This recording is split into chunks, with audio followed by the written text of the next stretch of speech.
അസ്സലാമു അലൈക്കും വറഹ്മത്തുള്ളാഹി. പ്രിയപ്പെട്ട കൂട്ടുകാരെ, 5ാം ക്ലാസ്സിലെ അഹ്കാമു തജ്വീദിലെ 11ാമത്തെ പാഠം അദ്ദർസുൽ ഹാദി അശറ അത്തഫ്ഖീമു വത്തർഖീഖ്.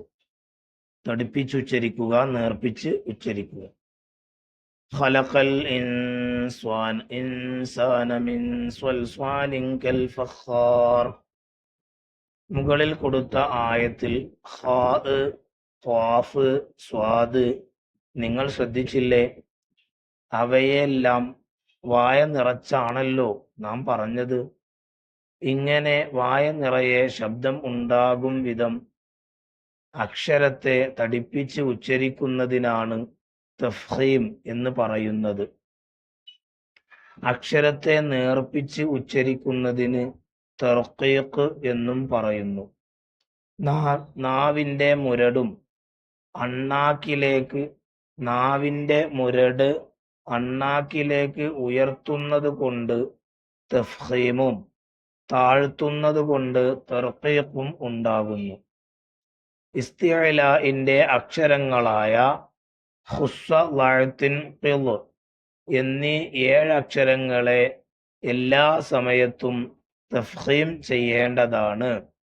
സ്വ, സ്വി, സു, അസ്, ഖ, ഖി, ഖു, അഹ്. വായ നിറച്ച് തടിപ്പിച്ചക്ഷരമുച്ചാരണം അത് തഫ്ഖീം. നേർപ്പിച്ചാണോ അക്ഷരമതിനെ പറയുന്നെങ്കിൽ തർഖീഖ്.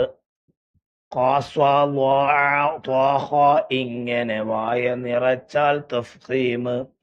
കാസ, ഷാഹ, താസ ഇങ്ങനെ നേർത്തു പറഞ്ഞാൽ തർഖീഖ്.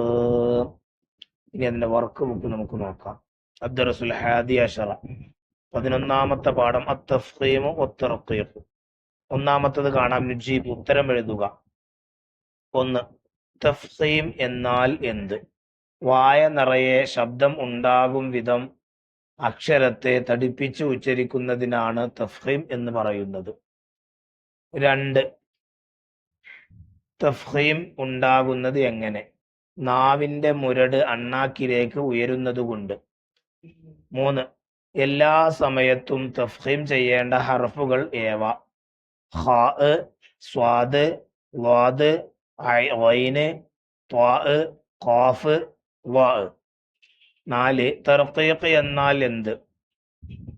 അക്ഷരത്തെ നേർപ്പിച്ച് ഉച്ചരിക്കുന്നതിന് തർഖീഖ് എന്ന് പറയുന്നു.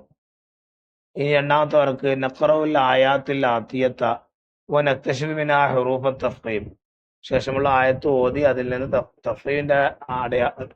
തഫ്ഖീമിന്റെ ഹർഫുകൾ വ്യക്തമാക്കുക. അൽഹംദുലില്ലാഹില്ലദീ ഖലഖസ് സമാവാതി വൽ അർള വജഅല അൽ-ളുലുമാതി വൻ-നൂർ ثم الذين كفروا بربهم يعدلون هو الذي خلقكم من طين ثم قضى أجلا وأجل مسمى عنده ثم أنتم تمترون وهو الله بالسماوات وفي الأرض يعلم سركم وجهركم ويعلم ما تكسبون وما تأتيهم من آية من آيات ربهم إلا كانوا عنها معرضين. ഇനി അവിടെ കാണാം കലിമാത്തുൻ ഫിഹാ ഹുറൂഫു തഫ്ഖീം. തഫ്ഖീമുള്ള വാക്കുകൾ എഴുതുക. ഖലഖ വൽ അർള വജഅല അൽ-ളുലുമാത് യഅദിലൂന ഖലഖകും മിൻ ത്വീൻ ഖളാ ഇൻദഹു യഅലമു ويعلم عنها معرضين وفي الأرض. السلام عليكم ورحمة الله وبركاته.